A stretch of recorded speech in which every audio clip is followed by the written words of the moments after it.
Sanjay sir का बहुत बहुत स्वागत है सर। संजय सर, जब भी आप आते हैं बहुत कुछ सीखने को, बहुत कुछ जानने को मिलता है। पहले तो बहुत बहुत स्वागत, और दर्शक बेसब्री से आपका इंतज़ार करते हैं। पहले सर तो ये बताइए कि क्या अभी की सिचुएशन है, क्योंकि काफ़ी कुछ तो नुकसान हो गया है, चाहे प्राइम मिनिस्टर की स्पीच को हम सुने या फिर जो सिचुएशन हम सामने देख भी रहे हैं, जिस तरीके से सप्लाई बाधित हुई, आप कैसे देख रहे हैं अभी करंट सिचुएशन को? क्या यहाँ से कुछ बेहतर होता हुआ दिखाई दे रही हैं चीज़ें अब? देखिए विपुल जी, जो ईरान की सिचुएशन है वो मेरे ख्याल से काफी जटिल है। तो कुछ ओवरनाइट सॉल्यूशन हो जाएगा या सिर्फ एक ही एग्रीमेंट पर सारी सिचुएशन नॉर्मल हो जाएगी, मेरे ख्याल से ऐसा उम्मीद करना ठीक नहीं होगा। और दूसरी बात ये कि चूंकि जिस तरह की हानि प्रोडक्शन फैसिलिटी को हुई है, वो प्रोडक्शन फैसिलिटी को रिस्टोर होने में भी कुछ समय लगेगा, जो कि कुछ सप्ताह की बात नहीं है, उसमें कुछ महीने लगेंगे। आई थिंक इस एग्रीमेंट का एक नियर टर्म जो फायदा होगा वो ये है कि अभी सप्लाई लाइंस जो बाधित हो गई हैं, जिसके कारण मिडल ईस्ट से ऑयल वो एवैक्यूएट नहीं हो पा रहा है, स्टेट ऑफ हॉर्मुज की शिप्स की लाइंस जो हैं वो चोक हो गई हैं। मेरे ख्याल से एक इमीडिएट इम्पैक्ट ये होगा कि सप्लाई लाइंस पहले से सुधर जाएंगी, लेकिन क्या सप्लाई दोबारा उसी लेवल पर चला जाएगा जहां पर वॉर के पहले था, वो मुझे लगता है कि शायद प्रैक्टिकली वैसा न हो। तो इसके परिणाम स्वरूप अगर हम उम्मीद कर रहे हैं कि क्रूड के दाम उस लेवल पर चले जाएंगे जो कि वॉर के पहले थे, तो वो भी संभव नहीं है। तो हमें इस बात से रिकंसाइल करना पड़ेगा कि क्रूड के प्राइसेस कुछ समय तक ऊपर रहेंगे।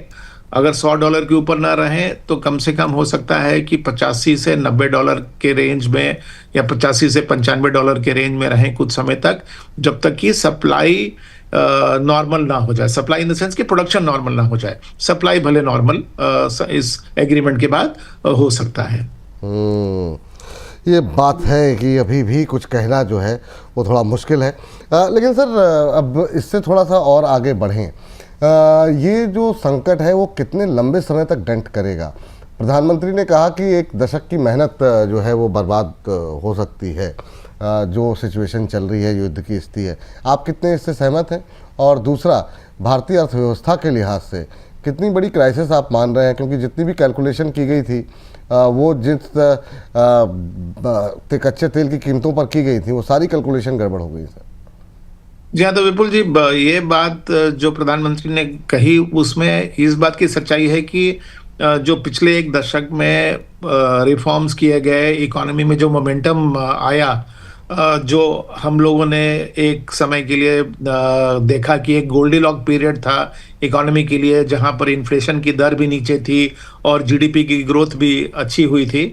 तो वो गोल्डीलॉक सिचुएशन तो बहुत जल्दी इवेपोरेट कर गया, और आज हम जिस स्थिति में खड़े हैं वहां पर क्रूड के जो दाम बढ़े हुए हैं उससे हमारे करंट अकाउंट डेफिसिट पर असर पड़ रहा है, बैलेंस ऑफ पेमेंट पर भी असर पड़ सकता है।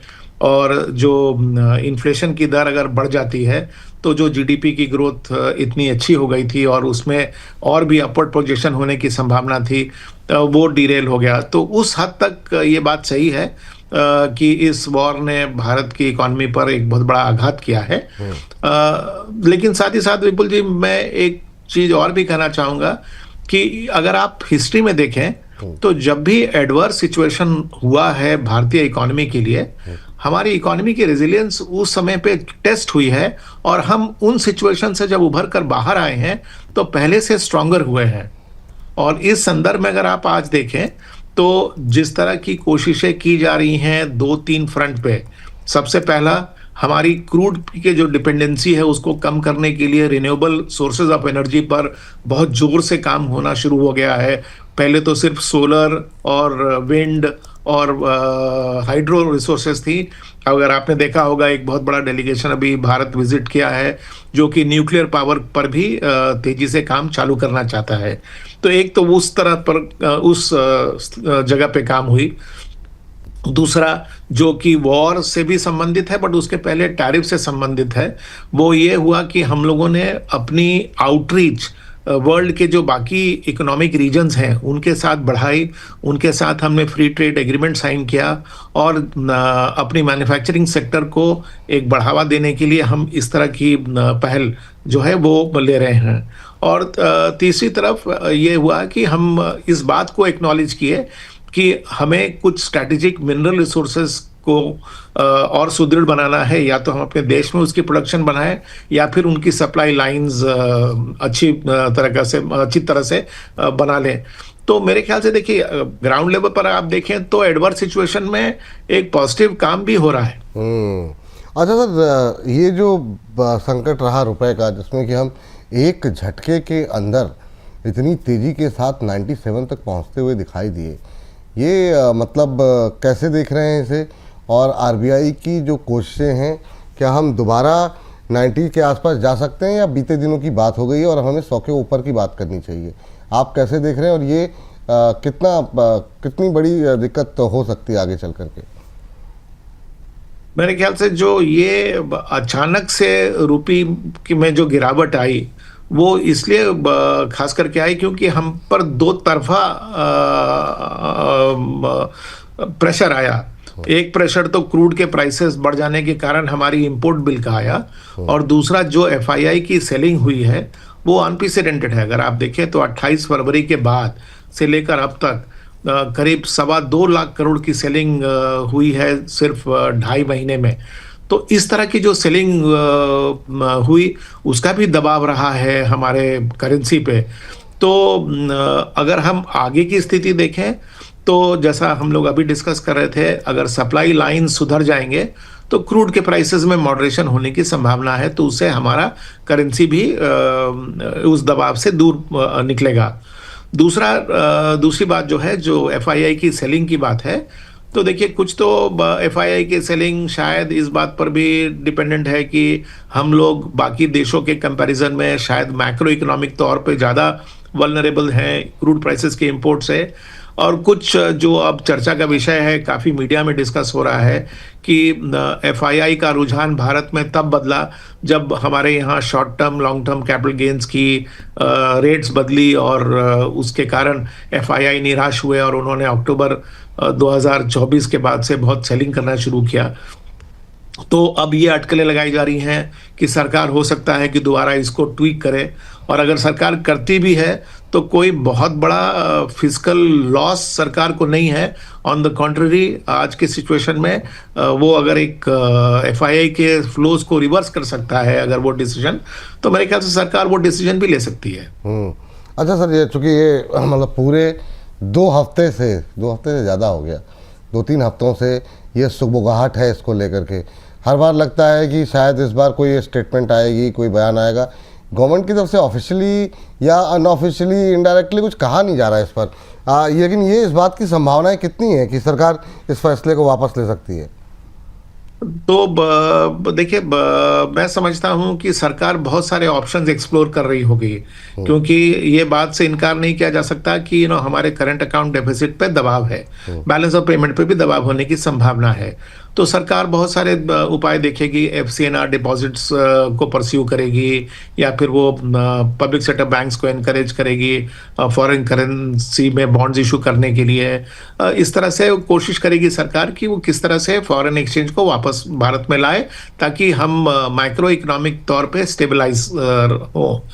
इन सब ऑप्शंस में एक एडवांटेज भी है और डिसएडवांटेज भी है। जैसे कि मतलब हम अगर आज के संदर्भ में अगर हम फॉरेन लोन्स उठाना चाहते हैं, तो आपने देखा होगा कि यूएस में जो उनकी जीसेक यील्ड्स है वो एक हिस्टोरिक लेवल पर चली गई है, 22 साल में सबसे हाईएस्ट लेवल पे। तो आज के समय में अगर हम बाहर से लोन उठाएंगे तो हमें उसके लिए काफ़ी कीमत देनी पड़ेगी। तो सरकार इन सब चीज़ों को एवेलुएट करेगी कि क्या वो कॉस्ट हम पे करें, या फिर हम अपनी जो लॉन्ग टर्म कैपिटल गेन्स है उसमें ट्वीकिंग करें, तो उसमें हमें कितना लॉस हो सकता है। और अगर सरकार को लगेगा कि नहीं, ये ज़्यादा अच्छा ऑप्शन है कि हम टैक्स को ट्वीक कर दें, तो हो सकता है कि सरकार ये डिसीजन ले ले। ठीक सर, उम्मीद हम सबके यही कर रहे हैं। बाजार में बीच में एक दो बार रैली भी इस तरह की इस बात इन अटकलों को लेकर के आई। देखते हैं गवर्नमेंट क्या सोच रही है इसको लेकर के। एफआईएस की बिकवाली जिसका जिक्र भी आपने छेड़ा, एक तो कारण आपने बताया ही कि इसको लेकर के बातचीत हो ही रही है, लेकिन सर ये मतलब और कितना बेचेंगे एफआईएस? मतलब लगातार ये बिकवाली थमती क्यों नहीं? इस पर हम लोगों ने कई बार थम भी लगाया। तो ये अभी क्या लग रहा है सर, अभी ये लंबा चलेगा? मान लीजिए फैसला नहीं होता है तो फिर क्या नेक्स्ट ट्रिगर क्या होगा एफआईएस की वापसी को लेकर के? या अभी आप ये देश ही छोड़ के चले जाएंगे एफआईएस? ऐसा तो होगा नहीं, क्या लग रहा है आपको?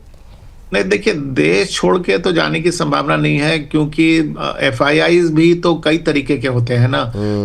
कुछ लॉन्ग टर्म भारत में निवेश करने के लिए आए हैं, कुछ है जिन्होंने की शॉर्ट टर्म अपॉर्चुनिटी के रूप में भारत में निवेश किया, कुछ है ऐसे जो कि सेक्टोरली निवेश कर रहे हैं, और कुछ एफआईआईज ऐसे हैं जिनका कि मल्टी कंट्री पर एलोकेशन है और वो समय समय पे रोटेट करते हैं अपना इन्वेस्टमेंट। तो इन सब जो सेगमेंट्स हैं एफआईआई के, उनमें जो लॉन्ग टर्म भारत के कमिटेड इन्वेस्टर्स हैं वो तो रहेंगे ही। अगर वो नहीं रहते तो भारत में एफडीआई के फ्लोज भी बंद हो गए रहते। तो अगर एफडीआई का फ्लो आ रहा है तो लॉन्ग टर्म जो इन्वेस्टर है भारत का वो रहेगा। जो अपॉर्चुनिस्टिक इन्वेस्टर्स हैं वो इस स्थिति में सेलिंग कर रहे होंगे, और उनका करने का कारण भी बनता है विपुल जी, क्योंकि अगर हमारी रुपी डिप्रिशिएट कर रही है और इतनी शार्पली कर रही है तो देखिए उनको तो अपने निवेश के हिसाब किताब डॉलर में करने हैं, और जब हमारी करेंसी डिप्रिशिएट कर रही है तो अगर हमारा मार्केट उसी लेवल पे रहता तो करेंसी डिप्रिसिएशन के कारण उनके लॉस हो जाते। तो वो अपने लॉस को प्रोटेक्ट करने के लिए कम से कम टैक्टिकल तौर पे तो अपने पोजीशंस को भारत से हटाएंगे, और जब करेंसी स्टेबलाइज करेगा तो फिर वो वापस भी आ सकते हैं। तो ये है। और एक दूसरा जो डिस्कशन पिछले साल से उभरा है कि भारत में एआई से रिलेटेड कोई अपॉर्चुनिटी फॉरेन इंस्टीट्यूशनल इन्वेस्टर्स के लिए नहीं है, तो वो उदासीन होकर उन जगह और या उस ज्योग्राफी में जा रहे हैं जहां पर उनको एआई से रिलेटेड अपॉर्चुनिटी दिखता है। तो जैसे साउथ कोरिया में उनको दिखा, ताइवान में दिखता है, और एशिया के कुछ देशों में जहां पर कि एआई की अपॉर्चुनिटीज़ हैं तो वहां पर उन्होंने पैसे लगाए। भारत में अनफॉर्चुनेटली आज भी कोई बहुत बड़ा अपॉर्चुनिटी एआई से डायरेक्टली रिलेटेड नहीं है। कुछ हैं भी तो छोटे मोटे अपॉर्चुनिटीज़ हैं, या फिर इनडायरेक्ट प्रॉक्सी एक्सपोजर है एआई के लिए, तो वो भी एक ट्रेड हो सकता है। क्योंकि अगर आप यूएस भी देखें तो यूएस का मार्केट भी तो ऐसा कुछ ब्रॉड बेस्ड मार्केट तो है नहीं। वहाँ पर भी जो रैली हो रही है अधिकतर तो सिर्फ एआई रिलेटेड स्टॉक्स में हो रही है। तो एक थीमेटिक रैली पूरे विश्व में हो रही है जिसमें कि भारत पार्टिसिपेट नहीं कर पा रहा है। बिल्कुल महत्वपूर्ण बात सर। अब आ जाते हैं सर रिजल्ट सीजन को लेकर के, क्योंकि सारे विषयों को समेटने की थोड़ी थोड़ी करके कोशिश कर रहे हैं। रिजल्ट सीजन अब तक का कैसा लगा सर? हालांकि हम लास्ट क्वार्टर के मुकाबले रिजल्ट जो है पहले से बेहतर दिखाई दिए, लेकिन समस्या वहाँ पर ये है कि नेक्स्ट क्वार्टर को लेकर के अनिश्चितता बहुत ज़्यादा बढ़ गई है, वो बहुत टेंशन बढ़ा रहा है। आप कैसे देख रहे हैं सर Q4 रिजल्ट्स को? तो विपुल जी, मैं इस सवाल का जवाब दो भाग में देता हूं। हाँ, अगर मुझे सिर्फ चौथी तिमाही के रिजल्ट पर देखकर भारत में निवेश करना होता तो शायद हमारा निफ्टी जो है आज वो 25,000 से 26,000 के लेवल पे होता। क्योंकि अगर आप एक्स्ट्रॉर्डिनरी इनकम को हटा दीजिए तो करीब 18 से 19% का ईयर ऑन ईयर ग्रोथ है प्रॉफिट्स में। इस तरह की प्रॉफिट ग्रोथ चौथी तिमाही में होने पर नॉर्मल सिचुएशन में बाजार में बहुत ज्यादा उछाल आ सकता था। ये उछाल इसलिए नहीं आ रहा है क्योंकि जैसा आपने कहा कि लोग थोड़े से Q1 FY27 को लेके कॉशियस हैं, लेकिन साथ ही साथ Q4 FY26 का प्रदर्शन इतना अच्छा है, वो बाजार के लिए एक सपोर्ट का काम कर रहा है। अगर वो नहीं इतना अच्छा होता तो शायद हम 23,000 के ऊपर का लेवल मेंटेन नहीं कर पाते। क्योंकि अगर आपने चारों तरफ देखिए तो अंधकार ही अंधकार फैला हुआ है। क्रूड के दाम 100 के ऊपर है, रूपी डॉलर 97 को टच कर गया, मॉनसून 8% डेफिशिएंट होने की संभावना है, हमारी एफआईआईज की सेलिंग इतनी ज़्यादा है, मिडिल ईस्ट का वॉर रुक नहीं रहा है। तो इन्फ्लेशन की दर बढ़ने की संभावना है, आरबीआई रेट हाइक कर सकता है। तो इतने सारे नेगेटिव में तो शायद हमारा बाजार 20 या 21,000 पॉइंट निफ्टी पर चला जाता, लेकिन चूंकि चौथी तिमाही के रिजल्ट इतने अच्छे हैं तो उसने बाजार को एक सहारा भी दिया है। प्लस दूसरा ऑफ कोर्स ये कारण हम डिस्काउंट नहीं कर सकते, जिस तरह से डोमेस्टिक रिटेल इन्वेस्टर का फ्लोज आता रहा है डायरेक्ट मार्केट में और indirectly through mutual funds and other domestic institution, वो दोनों इन दोनों फैक्टर्स ने काफी सपोर्ट दिया है बाजार को। अब सर अगर नेक्स्ट मतलब अगर एक आउटलुक लेना हो अगले क्वार्टर को लेकर के या अगले टाइम को लेकर के, अभी क्या बुलिश रवैया लें बाजार पे, बेयरिश रवैया लें? बड़ा कन्फ्यूजन है सर। कुछ लोग ऐसे हैं जो कहते हैं वर्स्ट इज़ ओवर, कुछ लोगों का ये मानना है कि नहीं अभी तो मतलब जो है दर्द शुरू भी नहीं हुआ। अलग अलग तरह की बातें आ रही हैं, आप किस तरफ बैठे हैं? तो विपुल जी, मेरे ख्याल से बाजार पर व्यू लेना आज के कॉन्टेक्स्ट में थोड़ा डिफिकल्ट है, लेकिन अगर आप बाजार पर व्यू ना लें और सेक्टर्स पर व्यू लें तो शायद आपकी रणनीति बनाने में आपको ज्यादा आसानी होगी, क्योंकि बाजार का बॉटम जरूरी नहीं है कि हर सेक्टर का बॉटम और बाजार का टॉप जरूरी नहीं है कि हर सेक्टर का टॉप हो। अगर आप पिछले कुछ महीनों का ही प्रदर्शन देख लें तो पिछले कुछ महीनों में कुछ स्टॉक्स ऐसे भी हैं जिन्होंने बहुत ही अच्छा प्रदर्शन दिया है। इनफैक्ट कुछ स्टॉक्स तो ऐसे हैं अच्छे क्वालिटी के जिन्होंने कि 50% से लेकर 100% तक की रैली दे दी है। तो मेरे ख्याल से आपको आज जो अपनी रणनीति बनानी है उसको 3 भाग में बांट दीजिए। एक भाग जो आप अपॉर्चुनिस्टिक बास्केट को कह सकते हैं, दूसरा भाग डिफेंसिव बास्केट और तीसरा भाग कॉन्ट्रेरियन बास्केट। अगर आप अपॉर्चुनिस्टिक बास्केट में पैसा लगाना चाहते हैं तो अगर आप देखें तो मेरे ख्याल से इंजीनियरिंग और कैपिटल गुड्स का जो सेगमेंट है वो मेरे ख्याल से आज अपॉर्चुनिस्टिक बास्केट के रूप में क्वालिफाई करेगा, क्योंकि ना सिर्फ उनकी चौथी तिमाही के रिजल्ट अच्छे आए हैं, उनकी कमेंट्री भी अच्छी रही है और भारत सरकार ने भी साफ साफ कहा है कि वो अपनी जो केपेक्स है उससे पीछे नहीं हटेगी। तो इन सब का बेनिफिट हमारे ख्याल से इस अपॉर्चुनिस्टिक बास्केट को मिलने वाला है। दूसरा बास्केट जो कि डिफेंसिव बास्केट होगा वो मेरे ख्याल से फार्मा का हो सकता है, क्योंकि हाल के दिनों में कुछ कॉर्पोरेट एक्शंस हुए, अदरवाइज भी अगर आप देखें तो pharma companies by and large इस मिडिल ईस्ट के क्राइसिस से अछूते हैं और उनके लिए अपॉर्चुनिटी बरकरार है। तो ये सेकेंड बास्केट है जो कि डिफेंसिव बास्केट है। तीसरा जो बास्केट है जिसको मैं मानता हूं कि कॉन्ट्रेरियन बास्केट है वो आईटी या सॉफ्टवेयर सेक्टर की कंपनीज का होगा, क्योंकि जिस तरह से उनकी प्राइसेस में गिरावट आई है आज वो उस वैल्यूएशन पर अवेलेबल हैं जो कि वो कोविड के क्राइसिस के समय में अवेलेबल थे।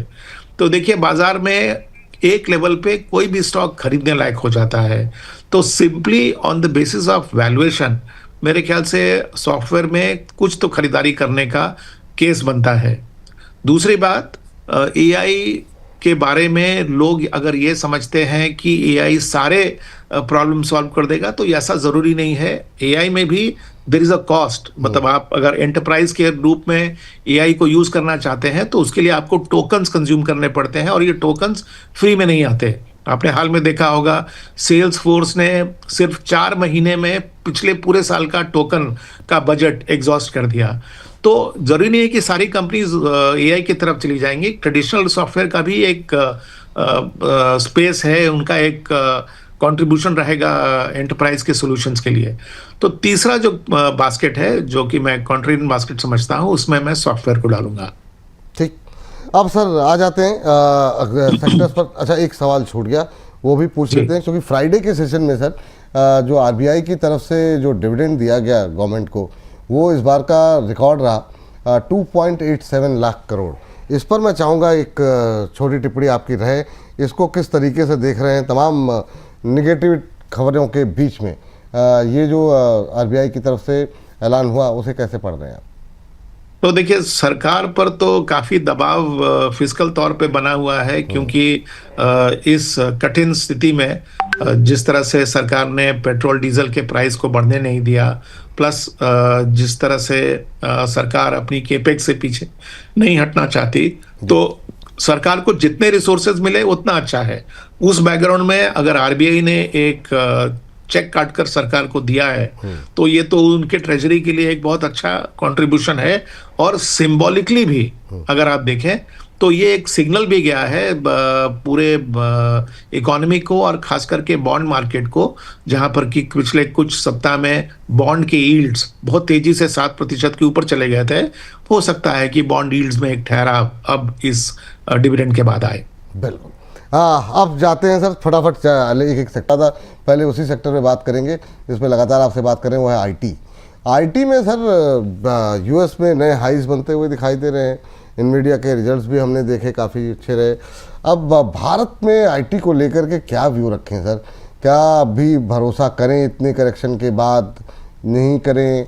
कुछ एक कंपनियां रिजल्ट अच्छे दी जैसे कोफोर्ज जैसे कंपनियां, वहाँ पे क्या व्यू रखें? क्या आउटलुक ले रहे हैं आप? तो ब्रॉड तौर पर अगर आप देखिए तो अधिकांश मिड कैप आईटी कंपनीज ने ज्यादा अच्छा प्रदर्शन दिया है चौथे क्वार्टर में, और उनकी कमेंट्री भी ज्यादा अच्छी और बहुत स्ट्रांग है going forward. Large cap companies की उसके कंपैरिजन में जो रिजल्ट है वो मैं समझता हूँ मॉडरेट है, और उनकी कमेंट्री में भी कहीं कहीं पर बहुत स्ट्रांग आउटलुक है, बट यूनिफॉर्मली सब जगह नहीं है। तो मेरे ख्याल से जो सही तरीका होगा आईटी में घुसने का वो है कि अगर आप आईटी में 100 रुपये लगाना चाहते थे तो वो पूरा 100 रुपये लगाने का समय अभी नहीं हुआ है, लेकिन क्या आप 50 रुपये तक आज के लेवल पे लगा सकते हैं तो वो आप लगा सकते हैं। इसकी जस्टिफिकेशन 3 है। एक कि आपको अब आईटी स्टॉक्स अच्छे वैल्यूएशंस पर मिल रहे हैं, नंबर 1। नंबर 2, एआई को लेकर जो ओवर एक्साइटमेंट या ओवर हाइप हो गया था वो अब कुछ स्टेबलाइज करेगा। और तीसरा, देखिए यूएस में 3 बड़े बड़े आईपीओ आने वाले हैं, SpaceX, Anthropic and open AI. जब ये ओपन एआई और एंथ्रोपिक की लिस्टिंग हो जाएगी तो देखना पड़ेगा कि क्या जो फ्रेंजी एआई के प्रति है क्या वो बरकरार रहती है। अगर वो बाजार में से ये बड़े बड़े आईपीओ कुछ लिक्विडिटी भी सक इन कर लेंगे, और अगर उनमें वो फ्रेंजी अगर नहीं रहती है तो हो सकता है ट्रेडिशनल सॉफ्टवेयर के प्रति भी लोगों का इंटरेस्ट वापस आएगा। तो मेरे ख्याल से आप थोड़ी पोजीशन तो अब आईटी में बना सकते हैं प्योरली बेस्ड ऑन वैल्यूएशन, और आगे बेस्ड ऑन अपॉर्चुनिटी क्या आपको दिखता है धीरे धीरे बढ़ाएं। धीरे धीरे आईटी कंपनियों में निवेश कर सकते हैं। और ये देखिए ग्राफिक्स के जरिए हम आपको दिखा रहे हैं, एक बार दिखा दीजिए थोड़ा सा, कि 18 लाख करोड़ रुपए 2024 के बाद से जो है स्वाहा हो चुके हैं। पहली प्लेट जरा इसकी दिखा दीजिए, ये वाली नहीं, जो अभी टेक्स्ट में हम दिखा रहे थे, करीब 18 लाख करोड़ की मार्केट वैल्यू साफ हुई है। 2024 में 46,079 का हाई लगा था, वहाँ से 30% टूट करके मई में 29,000 तक पहुँच गया, जो है 46,000 से 29,000 तक। इसके अलावा तमाम म्यूचुअल फंड ने भी अपने पोर्टफोलियो में आईटी सेक्टर की हिस्सेदारी घटाई है, और ये 8 साल के निचले स्तर 6.7% पर आ गई है। ऐसे ऐसे पोटेंशियल की तरफ से कॉन्ट्रेरियन व्यू लिया है, वैल्यूएशन आकर्षक लग रही है नुवामा को, तो ये अलग अलग जो है टिप्पणियाँ अलग अलग ब्रोकरेज हाउसेस की तरफ से आई हैं। तो हालांकि मिड कैप, जैसा भी सर कह रहे थे, मिड कैप आईटी कंपनियों का प्रदर्शन बेहतर रहा है, वहाँ पे भी फोकस कर सकते हैं, लेकिन थोड़ा थोड़ा करके पैसे लगाएं। चलिए, आईटी की बात ये हो गई सर। आईटी के बाद ज़रा बात कर लेते हैं पावर को लेकर के। पावर जनरेशन, पावर डिस्ट्रीब्यूशन, गर्मी फिर बहुत तेज़ पड़ती हुई दिखाई दे रही है। इस बार क्या इन गर्मियों में पावर से क्या कुछ उम्मीदें हैं? बीच में एक छोटी सी रैली आई, पर वो फिर वो बहुत जल्दी फिजल आउट हो गई। लास्ट ईयर भी नहीं चले थे पावर स्टॉक्स। अभी क्या कुछ उम्मीदें हैं सर पावर से आपको? तो देखिए, पावर स्टॉक की रैली अगर आप थोड़ा सा और रिवाइंड करें तो 2024 में एक बहुत अच्छी रैली पावर स्टॉक्स में आई थी, हाँ, जो काफी हद तक फ्यूचर को डिस्काउंट कर चुकी थी। और गर्मी भले बढ़ जाए विपुल जी, लेकिन पावर जनरेटिंग कैपेसिटी तो समय के साथ ही बढ़ेगा। तो जो उनकी एग्जिस्टिंग कैपेसिटी है, अगर उसकी वैल्यूएशन ऑलरेडी डिस्काउंटेड है तो सिर्फ एक ही चीज हो सकता है ना, कि प्लांट लोड फैक्टर अगर बहुत अच्छा हो जाता है इस क्वार्टर में, तो ही जाके उनके प्रदर्शन अच्छे दिखेंगे Q1 FY27 में, जो कि साफ साफ ऐसा लगता नहीं है। तो इस बैकग्राउंड में मेरे ख्याल से चूंकि ऑलरेडी लार्ज एक्सटेंट तक उनकी वैल्यूएशन डिस्काउंटेड है, तो हम उसमें इमीडिएट रैली नहीं देख रहे हैं। लेकिन बहुत सारी पावर कंपनीज हैं जो कि अपनी कैपेसिटी एक्सपैंड कर रहे हैं, और खास करके रिन्यूएबल एनर्जी की तरफ वो ज़्यादा कर रहे हैं। रिन्यूएबल एनर्जी की जो मार्केट वैल्यूएशन कर रहा है वो ट्रेडिशनल एनर्जी से ज़्यादा अच्छे लेवल्स पे कर रहा है। तो ये आगे जाकर इनके लेवल्स पे डिस्काउंट होगा, हो सकता है इमीडिएटली ना हो। तो अभी सर जिन पावर स्टॉक्स को लेकर के आपका व्यू क्या है? मतलब आप जो मैनेज कर रहे हैं चीज़ों को, तो उसमें पावर रख भी रहे हैं या नहीं, और क्या रिन्यूएबल पे ही फोकस रखना चाहिए पूरी तरीके से? नहीं, पावर स्टॉक अगर आपके पोर्टफोलियो में है तो आपको रिटेन करना चाहिए, ये लेवल पे आपको बेचना नहीं चाहिए। और आपकी नज़र उस बात पर होनी चाहिए कि कौन सी पावर कंपनी कितनी कैपेसिटी एक्सपैंड कर रही है और उनका टाइमलाइन क्या है of coming on stream of the additional capacity. And thirdly, जो एडिशनल कैपेसिटी आ रहा है उसमें से ट्रेडिशनल सोर्सेज ऑफ एनर्जी कितने हैं और रिन्यूएबल सोर्सेज ऑफ एनर्जी कितने हैं। अगर जिनका ज़्यादा है रिन्यूएबल, उनको आपको ज़्यादा महत्व देना चाहिए। चलिए, ये बात हो गई पावर को लेकर के। पावर को लेकर के बाद जो है एक सेक्टर जिस पर आपसे हर बार बात हो रही है, डिफेंस को लेकर के। हालांकि उसमें बहुत सारे शेयर ऐसे हैं जिन्होंने बहुत अच्छे प्रदर्शन किए, खासतौर से जैसे प्राइवेट में हमने देखा कि आइडिया फोर्ज, अपोलो माइक्रो जैसे शेयर, कुछ शेयर ऐसे भी रहे जिनमें रैली तो रही, लेकिन वो प्रीवियस हाई उनके इतने हाई हो चुके हैं कि जिन लोगों ने हाई पे लिया है वह उनके भाव नहीं आ रहे हैं। चाहे जीआरएससी ने काफ़ी रिजल्ट्स का बहुत सारी डिफेंस कंपनियों के सर अब बेहतर होते हुए दिखाई दिया, और सरप्राइजिंगली जो है काफ़ी लोगों को वो लगा ये कि जिस तरीके से रिजल्ट डिफेंस कंपनियों के रहे हैं। व्यू क्या है सर, अभी आप क्या ले रहे हैं डिफेंस को लेकर के? तो डिफेंस के कॉन्टेक्स्ट में एक बहुत अच्छी बात हुई कि पहले डिफेंस की अपॉर्चुनिटी सिर्फ गिने चुने large size public sector undertakings तक ही लिमिटेड थे। अब हमें डिफेंस सेक्टर में बहुत ज़्यादा अपॉर्चुनिटी भी मिल रहे हैं और प्राइवेट सेक्टर में भी काफ़ी सारे अपॉर्चुनिटी मिल रहे हैं। अनफॉर्चुनेटली हो क्या रहा है कि जो अपॉर्चुनिटी बाजार को दिख रहा है उसकी रनअप काफ़ी तेज़ी से हो जा रही है। लेकिन ऐसा नहीं है कि ये सेगमेंट में सिर्फ इतने ही प्लेयर्स हैं। नई लिस्टिंग के द्वारा भी कई प्लेयर्स अब डिफेंस में आ रहे हैं, तो उनके कारण भी अपॉर्चुनिटी पैदा हो रहा है। तो आपके अगर आप अपॉर्चुनिटी सेट के रूप में देखेंगे तो डिफेंस एक अट्रैक्टिव अपॉर्चुनिटी है आपके पोर्टफोलियो के लिए। और उसमें चूंकि ध्यान लोगों का प्राइवेट सेक्टर डिफेंस प्लेयर्स पर ज़्यादा चला गया, वहाँ वैल्यूएशन समय से पहले भाग गया, तो उसके कॉन्टेक्स्ट में जो पब्लिक सेक्टर डिफेंस एंटिटीज़ हैं वो थोड़े से निगलेक्ट हो गए, लेकिन उनकी भी ग्रोथ काफ़ी अच्छी रही है। तो मेरे ख्याल से एक तरह से पैसा रोटेट करते रहेगा between the over valued private sector entities versus the relatively under valued public sector entities. और जब पब्लिक सेक्टर एंटिटीज़ या तो अपने क्वार्टरली रिजल्ट्स में अच्छे प्रदर्शन दिखाएंगे या ऑर्डर बुकिंग में उनकी बड़ी बड़ी ऑर्डर्स अगर क्लोज होंगी, तो फिर इंटरेस्ट उधर भी आएगा और पैसा इन दोनों में रोटेट करता रहेगा। ठीक सर, बैंकों से क्या उम्मीदें हैं सर? पीएसयू बैंक्स के रिजल्ट्स क्वार्टर हम देख रहे हैं लगातार अच्छे देखने को मिल रहे थे, अब लगा कि शेयर में भी जान आएगी, दोबारा दौड़ने शुरू करेंगे पीएसयू बैंक। तब तक ये क्राइसिस हो गई। अब कहा जा रहा है कि फिर से बैंकिंग फाइनेंशियल सेक्टर को लेकर के प्रेशर रहेगा। बीच में एचडीएफसी, आईसीआईसीआई बैंक, इन दिग्गज, चूँकि इनकी हिस्सेदारी ज़्यादा है, इन्होंने इंडेक्स पर प्रेशर बनाए रखा। अब ये क्राइसिस आ गई, बैंकिंग का क्या भविष्य दिखाई दे रहा है? इन पे देखिए मल्टीपल फैक्टर्स हैं जो काम कर रहे हैं। एक तो है कि जो large cap private sector banks हैं, चूंकि उनका इंडेक्स में भी वेट ज़्यादा है, तो एफआईआई की सेलिंग का भी ज़्यादा बड़ा बोझ इनको झेलना पड़ा। तो इनके फंडामेंटल परफॉर्मेंस भले ही बरकरार रही हो, लेकिन चूंकि सेलिंग का प्रेशर था तो इनके स्टॉक प्राइस में हमको परफॉर्मेंस नहीं दिखा। रही बात पब्लिक सेक्टर बैंक्स की, तो पब्लिक सेक्टर बैंक्स का पिछले तिमाही तक का प्रदर्शन काफ़ी अच्छा था on all fronts. Net interest income के फ्रंट पर देखिए, एसेट क्वालिटी के तौर पे देखिए तो भी अच्छा था। इस क्वार्टर में क्या हुआ है कि बॉन्ड की यील्ड जो ऊपर चले गए, तो उसके कारण इनकी ट्रेजरी बुक पर अब आगे जाकर लॉसेस बेयर करने पड़ेंगे, ऐसा एक नेगेटिव ओवरहैंग हो गया। जी। प्लस कुछ बड़े पब्लिक सेक्टर बैंक्स हैं, उनका जो क्वार्टरली रिजल्ट आया वो उम्मीद से कम था, जी। तो जिसके कारण बाजार ने उनको पनिश भी किया। तो ये दो कारण थे जिनके कारण कि पब्लिक सेक्टर बैंक जो है वो नीचे चले गए।